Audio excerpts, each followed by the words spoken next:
함께 나누실 하나님 말씀은 사도행전 10장 34절에서 48절인데 저와 여러분이 한 절씩 교대로 읽으시겠습니다. 베드로가 입을 열어 말하되 내가 참으로 하나님은 사람의 외모를 보지 아니하시고 각 나라 중 하나님을 경외하며 의를 행하는 사람은 다 받으시는 줄 깨달았도다. 만유의 주 되신 예수 그리스도로 말미암아 화평의 복음을 전하사 이스라엘 자손들에게 보내신 말씀 곧 요한이 그 세례를 반포한 후에 갈릴리에서 시작하여 온 유대에 두루 전파된 그것을 너희도 알거니와 하나님이 나사렛 예수에게 성령과 능력을 기름 붓듯 하셨음에 그가 두루 다니시며 선한 일을 행하시고 마귀에게 눌린 모든 사람을 고치셨으니 이는 하나님이 함께 하셨음이라. 우리는 유대인의 땅과 예루살렘에서 그가 행하신 모든 일의 증인이라.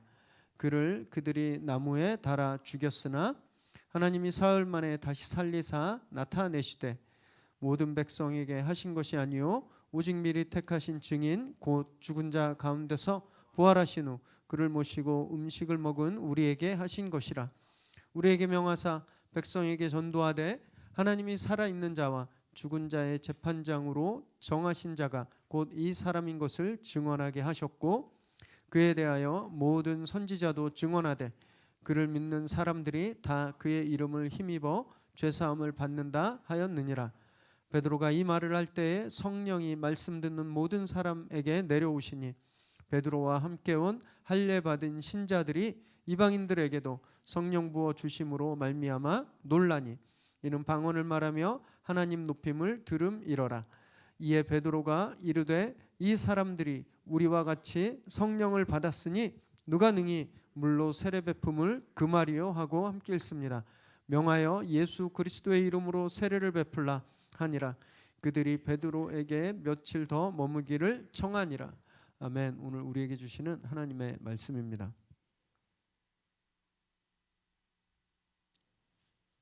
그리스 신화에 보면요, 프로크루스테스라고 하는 악당이 나옵니다. 이름은 잘 기억 안 나셔도 제가 말씀드리면 이렇게 떠오르실 텐데, 아테네 교회 케피소스 강가에 살면서 강도짓을 일삼았던 그런 거인이에요. 아주 못된 악당 거인. 이 프로크루스테스라는 이름엔 어떤 뜻이 있냐면 잡아 느리다라는 뜻이 있습니다. 잡아 느리다. 이름 그대로 그는 지나가는 사람을 잡아서 붙잡아서 자기 집에 데리고 옵니다. 그래서 자기 집에 있는 쇠침대에 눕혀요.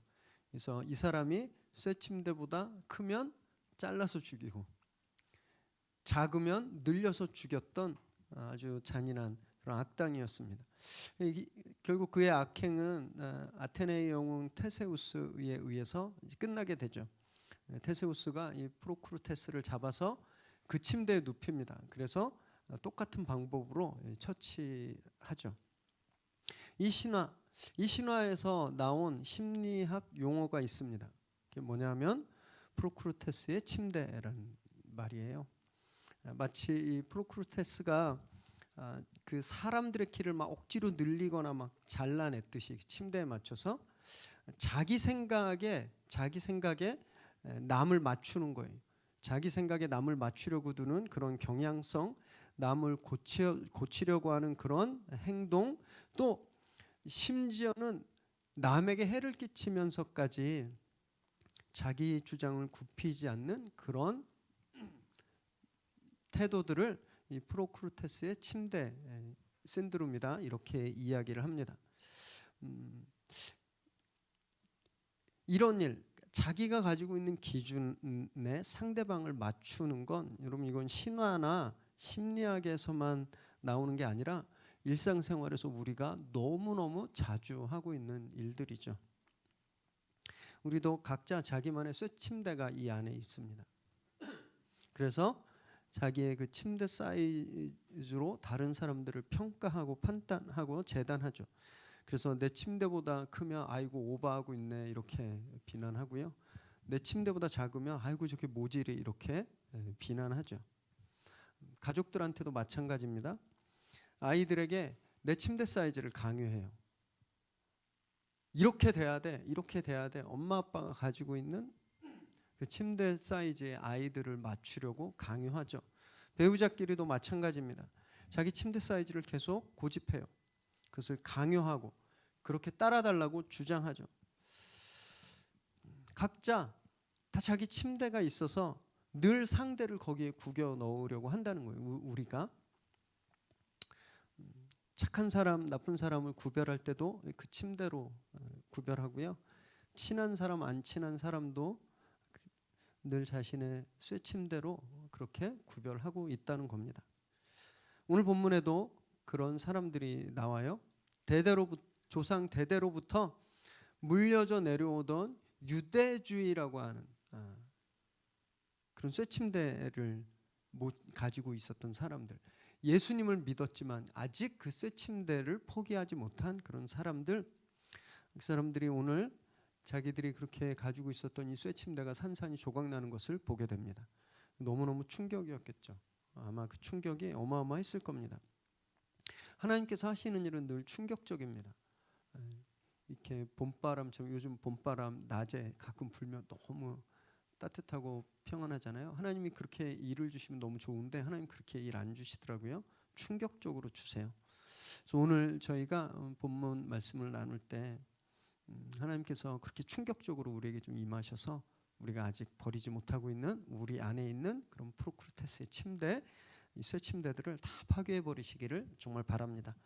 10장에는 굉장히, 제가 지난주에 10장 말씀을 하면서 사도행전에서 가장 중요한 장이다 이렇게 말씀드렸죠. 신약에서 정말 거의 비포 애프터를 가르는 그런 분수령 같은 장이다 이렇게 말씀드렸습니다.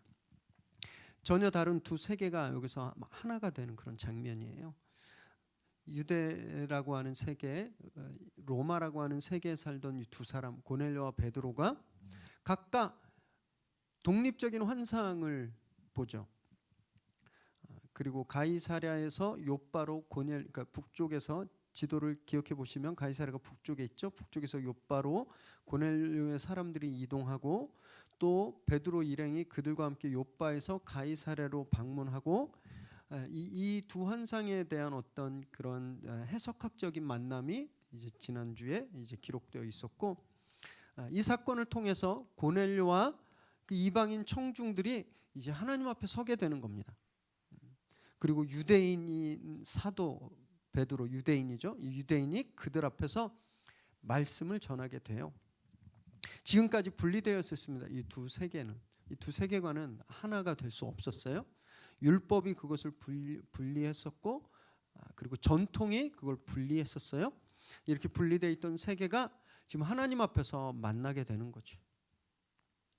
지금까지는 각자 자신들의 기준, 자신들의 쇠침대로 서로 거절했었는데 그것을 내려놓고 하나님 앞에 서니까, 하나님의 기준에 순종하니까 그들이 이제 이 두 세계가 화해를 이루고 또 일치를 이루게 되는 겁니다.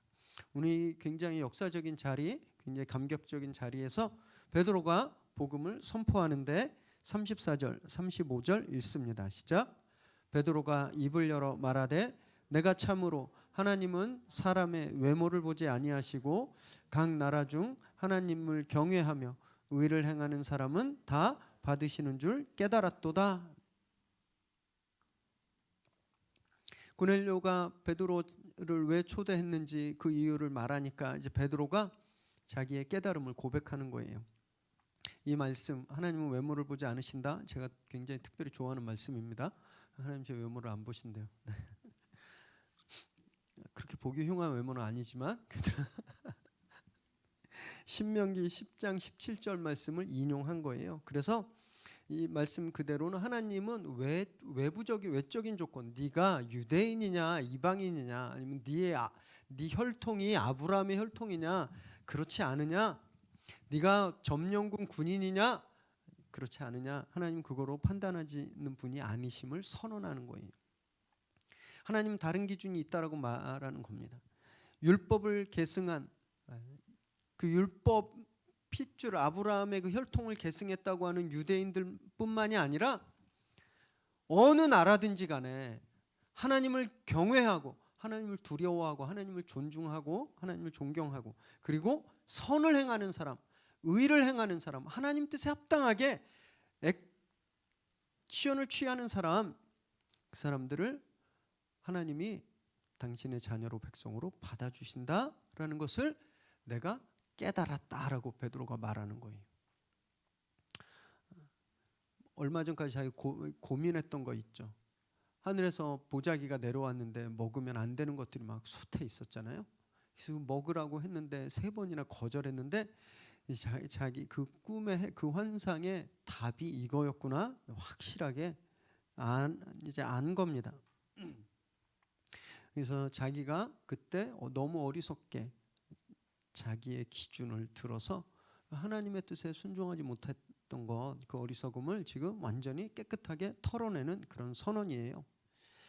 유대인들은 자신들은 선민이라고 생각했습니다. 그리고 지금도 그렇게 생각하고 있어요. 지금도 아브라함의 피를 이어받았다는 거죠.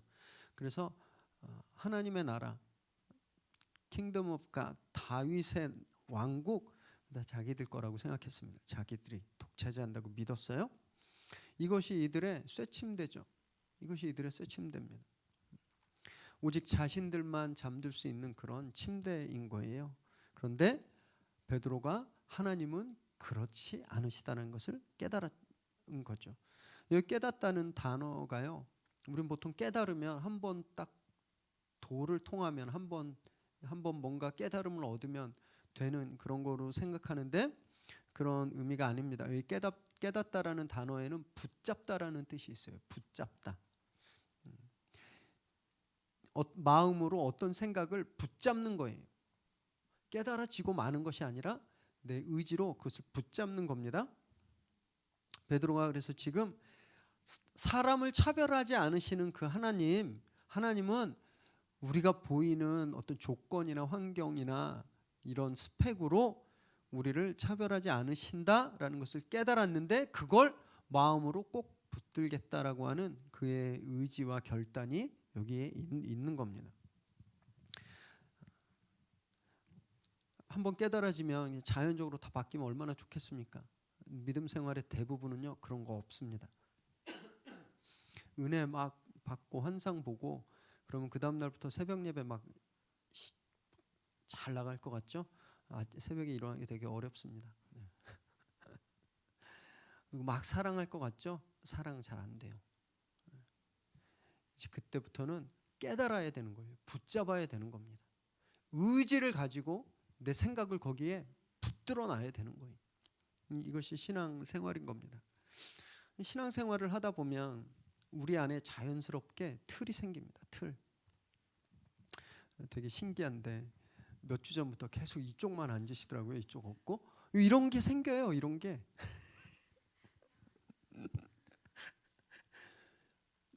생각해 보세요. 교회 오면 계속 앉는 자리가 있습니다. 암묵적으로 내가 일찍 와도 저 자리는 안 앉아요. 왜? 사실은 주로 앉는 분이 계시기 때문에 이런 게 생긴다라는 거예요. 이런 게 너무 자연스러운 겁니다. 나쁜 거 아니에요? 그런데 그것이 쇠침대가 돼버릴 때 그때 문제가 되는 겁니다. 그때 그 자연스럽게 생긴 어떤 경향성이나 틀이 이게 굳어져서 기준이 돼버릴 때, 그래서 안과 밖을 가를 때 이게 문제인 거예요. 그렇게 할 때가 너무 많죠. 우리 안에 자연스럽게 생긴 선한 일을 하면서 생긴 거예요. 자연스럽게. 근데 그걸 기준으로 삼아서 거기에 맞는 사람은 안쪽으로 받아들이고 그렇지 않은 사람은 밖으로 내보내는 그런 실수를 저희가 너무너무 자주 하게 된다라는 거죠. 머리로는 다 알아요. 7번씩 70번 용서해라. 모르는 분 없습니다. 교회 안 다니는 사람도 예수님이 원수를 네 몸같이 사랑해라 이렇게 말씀하신 거 다 알아요. 근데 진짜 안 되죠. 왜 그러냐 하면 우리 외모를 보니까 그러는 거예요. 외모. 나와 다른 모습을 자꾸 보니까, 내 기준과 다른 모습을 자꾸 보니까 그런 겁니다. 그래서 우리는 오늘 이 베드로처럼 하나님 앞에 서야 하는 겁니다. 하나님 앞에. 그게 예배죠. 예배. 보면 의를 행한, 하나님을 경외하고 의를 행하는 사람을 받으신다라고 했는데 여기 의를 행하다라는 말은요 1년에 한두 번씩 이렇게 하는 거, 뭐 연례 행사, 성탄절 때 불우이웃 돕기 하는 그 정도가 아니라 땀을 흘리며 일하다라는 뜻을 가지고 있어요. 그러니까 우리가 이 의를, 착한 일을 하는데 매일매일 구슬땀을 흘리면서 최선을 다해서 하는 것, 그 의를 행하다라는 뜻에 담겨 있습니다. 받으세요. 그런 삶을. 받으신다라는 의미는 제사 용어입니다. 구약의 제사를 드릴 때 하나님이 그 연기를 받으시잖아요. 하나님을 경외하고 그렇게 열심을 다해 땀 흘리며 선을 행하는 사람의 삶을 하나님이 제사 받듯이 받으신다라는 거예요. 이건 다시 말씀드리면 하나님께서 받으시는 참된 예배라는 겁니다. 하나님을 온전히 두려운 마음으로 경외하고 또 우리 삶에서 하나님의 성품을 닮은 의로운 삶, 착한 삶을 열심히 살면 하나님이 그 삶을 예배로 받아주신다라는 거예요.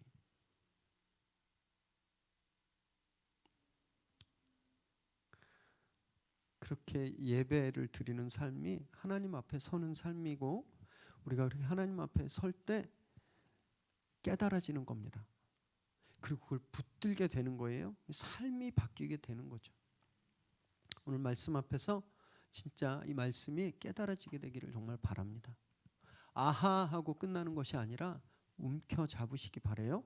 그래서 오늘 이 예배를 성공하는 저와 여러분 되시기 바랍니다. 우리 안에 있는 오래된 이 쇠침대들, 녹슬어서 삐그덕거리고 여전히 다른 사람을 재단하고 평가하는 잘못된 기준들이 이 시간 다 치워져 버리게 되기를 주님의 이름으로 축원합니다. 36절에서 38절까지 읽습니다. 시작. 만유의 주 되신 예수 그리스도로 말미암아 화평의 복음을 전하사 이스라엘 자손들에게 보내신 말씀 곧 요한이 그 세례를 반포한 후에 갈릴리에서 시작하여 온 유대에 두루 전파된 그것을 너희도 알거니와 하나님이 나사렛 예수에게 성령과 능력을 기름 붓듯 하셨음에 그가 두루 다니시며 선한 일을 행하시고 마귀에게 눌린 모든 사람을 고치셨으니 이는 하나님이 함께 하셨음이라. 베드로는 그 사도적인 깨달음, 이제 하나님은 누구나 예배하는 자를 다 받으신다라고 하는 그런 깨달음을 선언한 후에 이제 본격적으로 고넬료와 그곳에 모인 사람들에게 말씀을 전합니다. 그런데 오늘 이 36절 이하의 베드로가 설교하는 내용을 보면 가르치고 있다라는 느낌이 들지 않습니다. 너 몰랐어? 막 이러면서 이런 거야, 따라해봐, 이런 게 아니라 법정에서 증언하듯 하는 거예요. 법정에서 증언하듯 증인으로 증언하는 모습이 보여지는 겁니다. 그럼 먼저 예수님을 만유의 주라고 고백해요. 이 만유는 그냥 영어로 보니까 all이에요. 되게 쉽죠. 그냥 모든 것의 주인이시라는 뜻이에요. 원래 이 만유의 주는 하나님께 쓰였던 표현이었습니다. 구약에서. 근데 베드로가 이걸 예수님께 쓰심으로 이제 예수 그리스도께서 하나님이시다라는 것을 공표하고 있는 겁니다. 세례 요한의 때부터 시작해서 공생의 기간 주님께서 갈릴리와 온 유대 땅에 하신 사역들, 선행을 베푸시고 귀신을 쫓고 병을 치유한 사역들을 빠르게 소개합니다.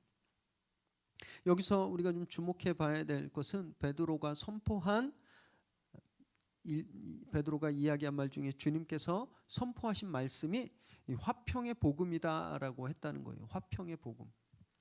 주님이 화평의 복음을 선포하셨다라는 겁니다. 이 화평은 화해, 샬롬을 뜻하는데 왜 이 복음이 화평일까? 예수 그리스도로 인해서 하나님과 죄인된 우리가 옛날에는 만날 수 없었습니다. 이 죄의 간극이 너무 커서 아무도 넘어갈 수 없었어요. 그런데 예수님으로 이 간극이 메꿔지고 만나게 되었죠. 화해를 이룬 겁니다. 그래서 화해의 복음이라고 말하는 거예요. 또 이 복음 때문에 지금 이방 세계와 유대 세계가 만났죠. 유대인과 이방인이 화해하고 있죠. 그래서 이 복음은 화해하게 하는 것, 이 화평의 복음이다 이렇게 말하는 겁니다. 복음은요, 싸움을 멈추게 하고 깨진 관계를 회복시키는 능력이 있습니다. 이 공식을 대입해 봐서 역산을 한번 해보면요, 내가 화해하지 못하고 깨진 관계를 회복시키고 못하고 있는 건 그 복음이 제대로 작동하지 않기 때문이다라는 것을 알 수 있죠. 이 굉장히 간단한 산수입니다. 산수. 우린 다 남 탓이라고 생각해요. 나는 아무 잘못 없는데 저 사람이 문제야. 저 사람이 잘못했어라고 생각하죠. 그런데 성경은요, 그게 아니라는 거예요. 진짜 원인은 네 안에 복음이 없다라는 겁니다. 복음은 화해시키는, 회복시키는, 평화를 만드는 힘이 있는데 그게 없으니까 계속 그게 안 이루어지고 있다라고 말하는 거예요. 베드로가 이 복음을 제대로 믿었기 때문에 지금 로마 장교 집에서 이방 사람들이 수두룩한 데서 지금 그가 서 있어서 말씀을 전하는 거거든요. 원수 사이도 회복시키는 그런 복음, 그 복음을 우리가 붙들지 못해서 아까 깨닫다라는 말씀이 나왔잖아요. 그 복음을 깨닫지 못하니까, 그 복음을 의지를 가지고 붙들지 않으니까 우리 삶에서 화해가 잘 일어나지 않는 겁니다. 사랑하는 여러분, 혹시 가족 간에 또는 친구들 간에 아니면 속해 있는 공동체 안에서 관계 회복이 필요한 분 계시면, 지금 나하고 깨진 관계가 있는 분이 계시면 오늘 먼저 복음을 깨닫게 되길 바랍니다. 그 복음을 붙들게 되시기 바라요. 그래서 화해와 샬롬을 이루시기를 주님의 이름으로 축원합니다. 39절에서 41절 읽습니다. 시작. 우리는 유대인의 땅과 예루살렘에서 그가 행하신 모든 일의 증인이라. 그를 그들이 나무에 달아 죽였으나 하나님이 사흘 만에 다시 살리사 나타내시되 모든 백성에게 하신 것이 아니요 오직 미리 택하신 증인 곧 죽은 자 가운데서 부활하신 후 그를 모시고 음식을 먹은 우리에게 하신 것이라. 베드로는 자기를 비롯한 그리고 그 제자들이 예수님께서 이 땅에 행하신 모든 일을 직접 보고 경험한 증인이다라고 말합니다. 그리고 그분의 죽음과 부활을 우리가 증인이다 이렇게 분명하게 말하고 있어요. 베드로가 여기서 굉장히 독특한 표현을 썼는데 십자가에서 죽으셨다라고 하지 않고 나무에 달아 죽였다라고 이렇게 썼거든요. 이런 표현을 쓴 건 의도가 있습니다. 나무에 달려 죽었다라는 의미는요, 저주받은 죽음이었다라는 것을 상징하거든요. 신명기 21장 22절 23절 읽습니다. 시작.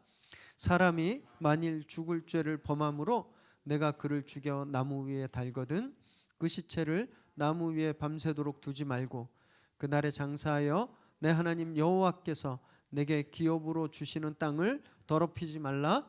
나무에 달린 자는 하나님께 저주를 받았음이니라. 그냥 죽음 당한 게 아니라, 그냥 처형당한 정도가 아니라 하나님께 저주받은 죽음을 예수 그리스도가 당하셨다라고 말하는 거예요. 왜? 바로 내 죄 때문에, 우리 죄 때문에 주님이 저주받은 죽음을 당하셨다라고 말하는 겁니다. 그런데 하나님이 3일 만에 그분을 다시 살리셨다라고 말하는 거예요. 이것이 복음의 핵심입니다. 죽음과 부활. 이 둘은 떨어질 때, 어느 한쪽이 없을 때 복음이 될 수 없어요. 그래서 고난 없이 축복이 있다라고 말하는 것 복음이 아닙니다. 또 부활이 없다고 이야기하는 것도 더더구나 복음이 아닌 거예요. 사도들은요, 이 죽음과 부활을 직접 봤습니다. 직접 경험했어요. 그 증인이에요. 그러니까 어딜 가든 누구를 만나든 계속 나타나지만 예수 그리스도의 죽음과 부활을 계속해서 말하고 있습니다. 사도행전 이후에 모든 신약에 예수 그리스도의 죽음과 부활이 계속 증거되고 있는 거예요. 왜? 자기들이 증인이니까, 봤으니까. 지금까지 베드로의 증언엔 잔가지들이 하나도 없습니다. 중요한 팩트만 탁탁탁탁탁 나열하고 있어요. 머뭇거림도 없습니다. 왜냐하면 자기 직접 봤으니까. 두리번거릴 이유가 없는 거예요. 자기가 직접 경험했으니까 머뭇거릴 이유가 없는 겁니다. 중언부언도 하지 않아요. 그냥 같은 말 계속하지도 않는 거죠. 우리는 전도할 때 참 많이 복잡합니다. 이 타이밍에 좀 교회 가자고 한번 찔러봐야 되나? 아니면 조금 더 뜸을 들여봐야 되나? 옛날에 한때 유명했던 그 고구마 전도법 아세요? 그 어떤 거냐면 고구마 삶을 때 젓가락으로 이렇게 찔러 봐서 딱딱하면 아직 안 익었잖아요. 그런 것처럼 이제 젓가락으로 이렇게 쿡쿡 찔러서 이제 말랑말랑해졌다 이러면 그때 이제 뭐 전도한다 이런 그게 고구마 전도법인데 우리는 그런 생각들을 하잖아요. 익었을까 안 익었을까? 지금 교회 가자 그러면 될까? 거절하면 어떡하지? 머뭇거리죠. 이러다 싸움 나면 어떡하나? 특히 가까운 사람, 가족들한테 전도할 때는 더 그렇습니다. 그래서 아예 안 하는 경우가 많죠. 아예 그런 얘기를 하지 않는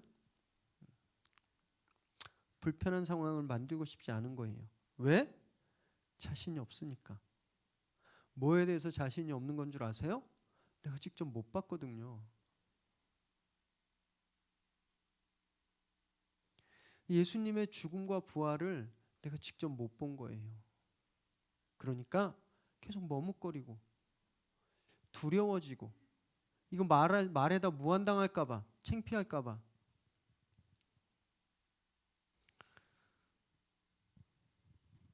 자기가 보지 않으면 자기가 경험하지 않으면 자신감이 없는 겁니다. 두렵고 그리고 망설여지는 거예요. 그냥 남에게 들은 얘기를 하는 건요 확신이 없습니다. 남에게 들은 얘기를 전하는 사람은 증인이라고 하지 않아요. 그냥 전달자입니다.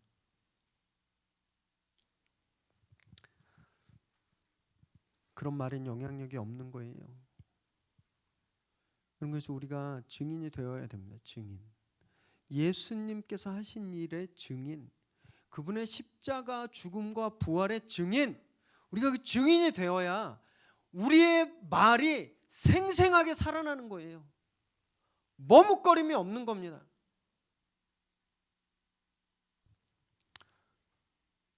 어떻게 그럴 수 있을까요? 어떻게 다시 2000년 전으로 우리가 어떻게 돌아갈지 뭐 한참 후에 타임머신이 나오면 좀 돌아갈 수 있을지 모르겠지만 지금은 못 하잖아요. 어떻게 내가 어떻게 그걸 볼 수 있지? 어떻게 볼 수 있지? 그래서 성령 충만을 구하셔야 되는 겁니다. 우리는 과거로 돌아가서 그 현장을 볼 수 없지만 그때부터 지금까지 우리를 떠나지 않으시고 동일하게 계시는 성령의 충만함을 받을 때 우리가 2000년 전에 그 과거에 생생했던 감동들을 우리가 체험할 수 있게 되는 거예요. 그때 나의 경험이 되는 겁니다. 그러지 않으면 우리는 늘 머뭇거리고 늘 두려워하고 계산하고 증인의 역할을 하지 못하는 거예요. 오늘 성령 충만함 받게 되시기를 정말 바랍니다. 그래서 성령의 감동으로 이 복음의 현장을 직접 목격한 그런 증인의 모습을 회복하시기를 바랍니다. 그래서 정말 확신에 찬 복음을 증언하는 그런 저와 여러분 되시기를 주님의 이름으로 축원합니다. 42절 43절 읽습니다. 시작. 우리에게 명하사 백성에게 전도하되 하나님이 살아있는 자와 죽은 자의 재판장으로 정하신 자가 곧 이 사람인 것을 증언하게 하셨고 그에 대하여 모든 선지자도 증언하되 그를 믿는 사람들이 다 그의 이름을 힘입어 죄사함을 받는다 하였느니라. 베드로는 이제 결론적으로 예수님께서 살아있는 자와 죽은 자들을 다 심판하시는 분이시고 그를 믿는 자는 그 이름을 힘입어 죄사함을 받는다. 자기가 이걸 전하는 사명을 받은 사람이다. 당당하게 선언합니다. 자기의 개인적인 생각 하나도 없어요.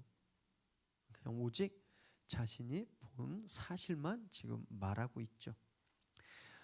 죄사함, 구원의 길, 유일한 방법을 베드로가 말했는데 바로 예수의 이름입니다. 예수님의 이름. 그 이름으로만 죄사함 받을 수 있다라고 선언하죠. 세상에 정말 많은 이름들이 있습니다. 각각 그 이름들이 인생의 문제를 해결할 수 있다라고 그렇게 서로 각축전을 벌여요. 뭐 돈, 명예, 권력, 학력, 지식, 기술, 과학 뭐 이런 수많은 이름들이 자기야말로 인생의 고민을, 사람들의 그런 아픔을 해결해 줄 수 있다라고 호객행위를 막 하고 있는 거예요. 그런데 그 어떤 이름도 죄는 해결할 수 없습니다. 그 어떤 이름도 죽음은 해결할 수 없어요. 오히려 그 이름에 혹해서 그 이름을 소유했다가 더 망가지는 인생들 허다하죠. 그래서 요한복음 14장 6절에서 예수님이 이렇게 말씀하셨습니다. 함께 읽습니다. 시작. 예수께서 이르시되 내가 곧 길이요 진리요 생명이니 나로 말미암지 않고는 아버지께로 올 자가 없느니라. 오직 예수만이 진리고 길이고 생명이라는 거예요. 다른 길은 없다라는 겁니다. 저는 굉장히 열려있는 사람입니다. 다른 종교나 다른 전통에 대해서 굉장히 많이 열려 있어요. 비난하고 싶은 마음 없고 존중합니다. 그리고 거기에도 굉장히 귀중한 메시지와 가르침들이 있어요. 그리고 그 다른 종교적인 전통을 열심히 지키는 분들 진짜 저보다 훌륭한 분들 많습니다. 그럼에도 불구하고 저는 그 이름을 갖길 원하지 않아요. 그 이름으로는 죄를 해결할 수 없기 때문에. 그냥 같은 이 수준에선 훌륭하게 살 수 있습니다. 이 수준에선 이 수준의 문제들은 해결할 수 있어요. 존중도 받고 존경도 받고. 그러나 이 우리의 차원을, 우리의 수준을 넘어서는 이 죄의 문제, 죽음의 문제는 그 어떤 이름도 해결해 줄 수 없는 겁니다.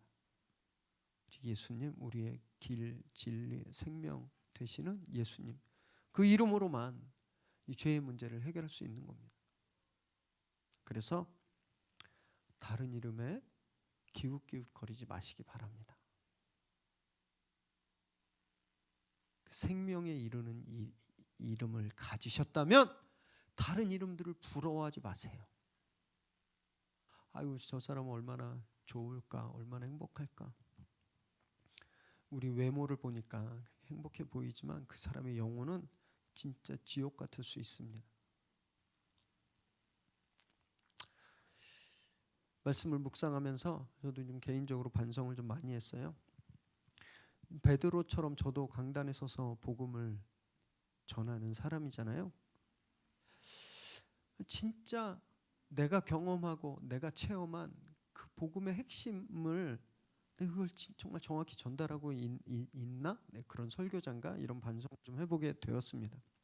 한 10년 조금 더 된 것 같은데 시카고에 이제 코스타라고 하는 유학생 큰 집회가 있는데 그때 제가 이제 목회자 그룹의 조장으로 섬겼었습니다.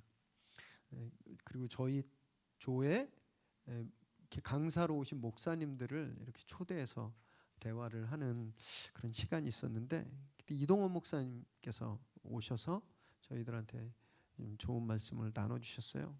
그때 목사님이 다들 목사들이고 전사들이니까 잘 아시는지 모르겠지만 워렌 버핏 하면 투자의 귀재, 이동원 하면 강해 설교의 귀재, 딱 이게 저희 계통에는 다 있거든요. 그래서 설교의 강해 설교의 모범이에요, 모범.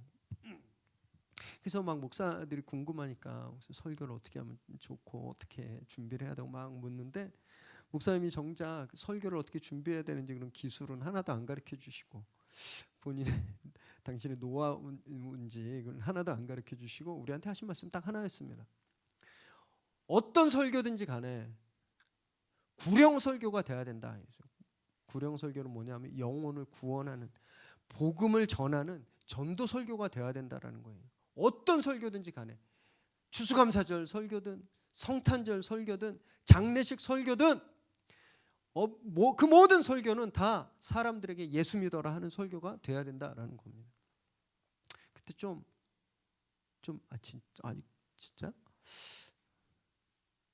좀 그런 생각이 들었어요. 아니 목사님 시대에는 그랬을지 모르지만 지금은 아니지 않나요? 이런 생각했습니다. 성도들의 귀가 얼마나 높아졌는데요. 강단에서 맨날 예수 믿으세요, 예수 믿으세요 그러면 교회 하나도 안 나오겠죠. 이런 생각 들었었습니다. 시사적인 내용들, 사회 이슈가 되는 내용도 좀 설교 시간에 얘기해야 되고, 도덕적인 윤리적인 가르침도 얘기해야 되고, 그리고 또 철학적인 어떤 주제도 좀 있어야 성도들이 목사님 설교 잘하는구나 이렇게 생각하지 않을까 그런 생각이 있었습니다. 그때. 근데 오늘 말씀을 묵상하면서 보니까 전혀 아닌 거예요. 베드로는요 당시 이 사회의 문제가 뭐고 이러냐 하나도 안 했습니다. 자기 고민도 하나도 이야기하지 않았어요. 지금 엄청난 종교 탄압, 유대인들로부터 또 이 로마인들로부터에도 이제 종교 탄압이 막 일어나게 되는데 자기들이 얼마나 힘든지 그런 얘기 하나도 안 했습니다.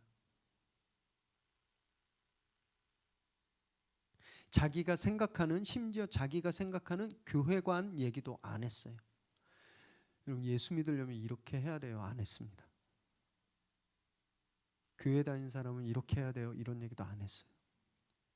그는 그냥 날 것 그 자체, 그냥 복음 그 생생하게 그냥 아무것도 안 묻어 있는 그런 생생한 날 복음 그냥 그것만 전한 거예요. 그것만.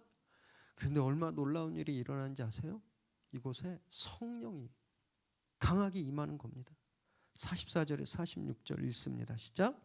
베드로가 이 말을 할 때에 성령이 말씀 듣는 모든 사람에게 내려오시니 베드로와 함께 온 할례 받는 사람들이 이방인들에게도 성령 부어 주심으로 말미암아 놀라니 이는 방언을 말하며 하나님 높임을 들음이로라.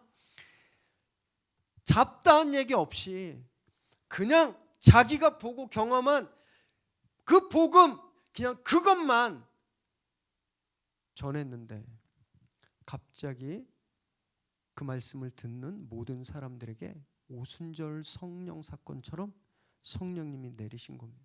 방언이 터져 나오고 환상 보고 난리가 났겠죠. 베드로와 유대인 성도들이 막 깜짝 놀랐습니다.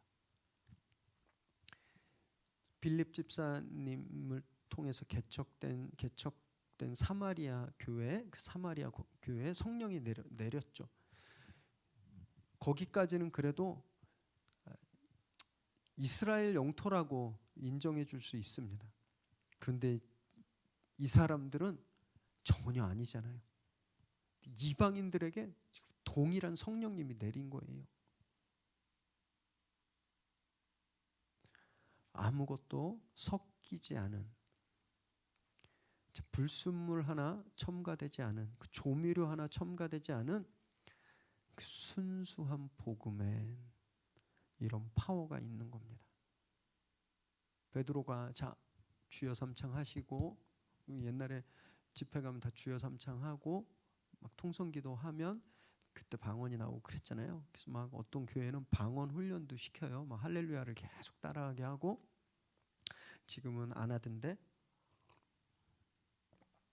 그런 거 없이 말씀을 전했습니다.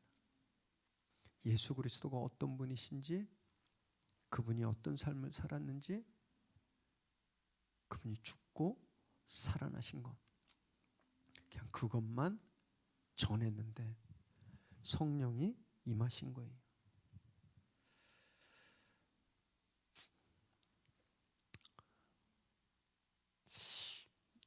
제가 그랬던 것처럼 우리는요, 복음을 모디파이 하는 것, 그러니까 복음에 이런저런 옷을 입히는 거, 이게 좀 당연하다고 생각해 하는 것 같아요. 복음만 가지고 안 될 거라는 생각이 우리 안에 있는 거죠. 세상이 변했으니까. 그래서 복음도 좀 변해야 되거나 아니면 플러스 알파가 필요하다라고 생각한다라는 겁니다. 그래서 계속 뭘 덧칠하니까 복음에 정작 복음이 안 보여지는 거죠. 그래서 수많은 설교들이 인터넷에 그렇게 쏟아져 나오는데 이런 기적은 잘 찾아볼 수가 없는 겁니다.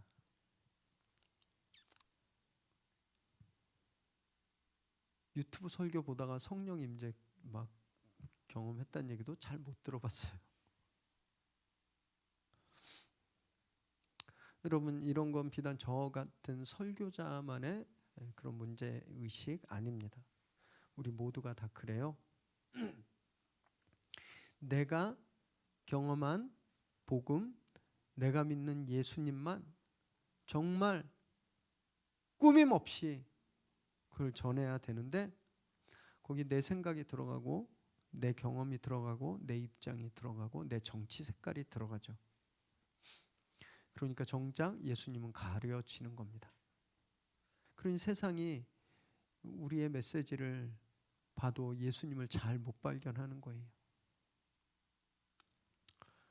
오늘 우리 가지고 있는 복음, 그걸 둘러싸고 있는 껍질들을 다 정말 제거하는 그런 시간 되길 바랍니다. 그래서 정말 우리 안에 있는 예수 그리스도, 나를 위해 저주받은 죽음을 당하시고 다시 살아나신 그 예수 그리스도, 그분만 온전히 전하는 삶을 사는 저와 여러분 되시기 바랍니다. 여러분, 그때 우리가 가는 곳에 성령님이 임하시는 거예요. 44절에 내려오시다라는 말이 있잖아요. 내려오시다 생각하면 천사가 하늘에서 멋지게 샥 내려오거나 뭐 선녀가 이렇게 사뿐사뿐 내려오는 걸로 생각하실 텐데 에페페센이라는 말입니다. 어감이 굉장히 급한 어감이잖아요. 이것처럼 갑자기 하늘에서 소나기 쏟아지듯이 팍 내리는 그런 의미예요. 설교하고 있는데 그냥 갑자기 팍 내려온 겁니다. 성령이. 그 어떤 준비 작업도 없었어요. 자, 주여 삼창하고 성령님을 구합시다 이런 거 없었습니다. 작정기도 하지도 않았어요. 복음을 선포했더니 성령이 쏟아져 내려온 겁니다.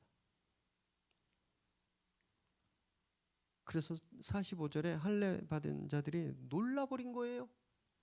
이게 무슨 일일까? 놀라다는 건 제정신이 막 완전히 패닉, 멘탈 붕괴라고 하죠. 패닉에 빠져버린 거예요. 성령이 내렸는데 왜 이렇게까지 정신 나간 것처럼 패닉 상태가 됐을까요? 이방인들은 안 된다고 생각했거든요. 얘네들은 복음을 들어도 하나님의 백성이 될지 잘 모르겠다.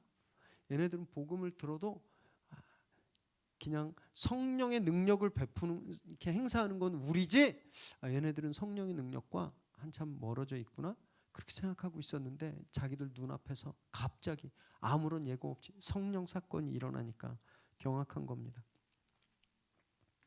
누가가 그들을 여기서 누구라고 이야기하냐 하면 이 45절에 보니까 할례 받은 신자다라고 썼습니다. 이 사도행전을 보면서 또 누가복음에서도 많이 있는데 이 누가가 이 숨은 그림찾기처럼 자기가 기록해 놓은 것들 중간중간에 아주 의미 있는 것들을 잘 숨겨놨어요. 그래서 발견하지 못하면 그냥 넘어가는데 발견하면 좀 엄청난 보물을 받는 것 같은 그런 작업들을 많이 해놨는데 이 바로 그거예요. 지난주 본문인 23절에는요 누가가 이들을 누구라고 했냐 하면 여기 잠깐 띄워줘 보세요. 이튿날 일어나 그들과 함께 갈새 욥바에서 온 어떤 형제들도 함께 간다 그랬습니다.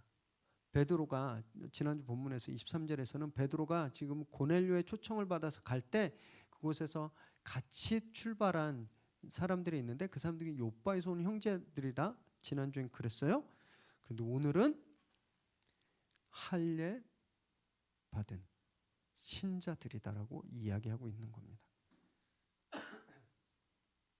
이들이 몇 명인지 아세요? 모르시죠? 다음 본문 11장 12절에 보면 이들이 총 6명이라고 이야기를 합니다. 6명. 베드로까지 몇 명이 고넬료 집에 간 거예요? 7. 뭔가 굉장히 특별한 할례 받은 사람들 7명. 어떤 느낌이 오시나요? 할례 받은 사람 7명.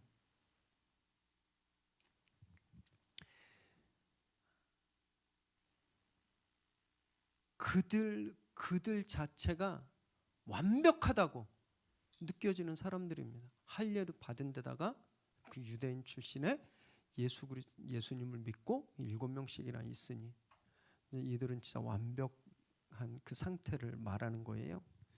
그런데 그들이 완전 깨져버린 거죠. 자기들의 전유물이라고 생각했던 성령님이 그게 아니다라는 걸 깨달은 거예요. 그래서 7사람이 이곳에서 깜짝 놀라고 성령이 하신 일에 순종하는 건 이제 자기들 속에 있는 이 쇠침대가 완전히 제거당하는 그런 과정이다라는 것을 보여주는 거죠. 다음 장에 나누겠지만 지금 이 사건 때문에 교회에 분쟁이 생깁니다. 예루살렘 교회에. 그때 이들이 이 분쟁을 해결하는 피플이 돼요. 그래서 누가가 이 모든 것들을 종합해서 할례자들이라고 여기에 써놓은 겁니다. 이 내러티브 뒤에 이 의미가 그런 거예요. 사랑하는 여러분, 오늘 이 구절처럼요, 성령님은 우리에게 충격적으로 갑자기 임하십니다.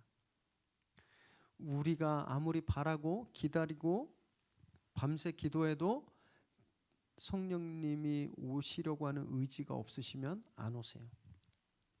그럼 성령님이 언제 오시나? 복음이 생생히 살아있을 때 오는 겁니다. 말씀이 날카롭게 날이 쫙 서 있을 때 그때 성령이 오시는 거예요. 그때 예고 없이 강하고 급하게 오십니다. 그래서 완전히 우리 삶을 바꿔놓으시는 거죠. 저는 오늘이 바로 그런 날 되시기를 정말 바랍니다. 예배를 통해서 이렇게 정말 생생하게 그 말씀을 경험하고 예수 그리스도의 죽음과 부활이 내 사건이 될 때 오늘 성령님께서 우리 위에 갑자기 임하실 거예요. 그럼 성령님을 기대하시기 바랍니다. 47절 48절 읽습니다. 시작. 이에 베드로가 이르되 이 사람들이 우리와 같이 성령을 받았으니 누가 능히 물로 세례 베품을 금하리요 하고 명하여 예수 그리스도의 이름으로 세례를 베풀라 하니라. 그들이 베드로에게 며칠 더 머물기를 청하니라. 이 성령 사건을 목격한 베드로가 이제 고넬료와 거기 있는 사람들에게 세례를 베풀죠. 8장에서는요 순서가 달랐어요. 사마리아 교회는 어땠냐 하면 세례를 받고 나서 나중에 예루살렘에서 그 베드로와 요한이 파송돼서 안수하자 성령이 임했잖아요. 근데 여기는 반대죠. 성령부터 받은 거예요. 그리고 세례를 나중에 받죠. 하나님께서 하시는 일은 정해진 절차와 순서가 꼭 있는 건 아니라는 거예요. 하나님 그때그때 가장 좋은 것을 주시는데 때로는 우리가 익숙한 패턴, 우리가 익숙한 절차와 어긋날 수도 있다라는 겁니다. 어떻게 해야 돼요? 인정해야죠. 베드로가 잠깐 성령 잠깐 그만. 세례부터 받아야 돼. 물 떠와. 성령님 기다려요. 이러고 세례 줬나요? 그러지 않았습니다. 성령이 임하신 사건을 인정했어요. 성령님이 임했으니 세례를 안 줄 이유가 무엇이 있겠냐? 세례를 베푼 겁니다. 정말 놀라운 거예요. 우리 이런 기준들 바꾸기 진짜 어렵습니다. 오래될수록 바뀌는 걸 너무너무 힘들어해요. 그 쇠침대가 아주 무거운 겁니다.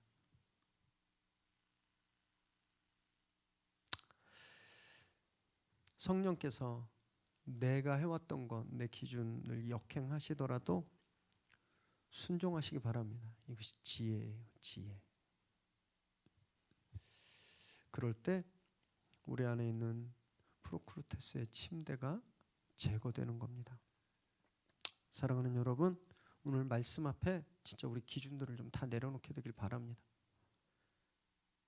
그리고 새롭게 우리에게 주시는 하늘의 기준을 품으시기 바래요. 짐승처럼 생각했던 이방인들이 성령 받고 세례 받는 거 할례파들이 이렇게 편하진 않았을 겁니다. 왠지 자기들과 같은 동등한 입장이 되는 것 같아서 불편했을 거예요. 하지만 그들은 그 사실을 인정했습니다. 받아들였어요. 순종했죠. 그래서 교회가 확대되고 이제 이방인들이 교회의 가족이 된 거죠. 우리 안에 있는 쇠침대가 부서지지 않으면 우린 절대 공동체를 이룰 수 없습니다. 우린 절대 다른 사람을 인정하고 한 가족이 될 수 없어요. 그것을 부수어뜨리는 작업, 저는 이것이 자기를 부인하고 자기 십자가를 지는 작업이다라고 저는 믿습니다. 오늘 그렇게 스스로를 부정하고 예수 그리스도의 십자가를 지는 저와 여러분 되시기 바랍니다. 그래서 진짜 그 십자가와 부활을 경험하고 그걸 증언하는 증인의 모습을 회복하시기를 바라요. 그래서 우리가 있는 곳, 우리가 선포하는 곳 어디든지 성령께서 임하시고 우리를 가족 삼아 주시고 하나 되게 하는 일이 날마다 우리 삶 가운데 베풀어지게 되기를 주님의 이름으로 축원합니다. 기도하겠습니다.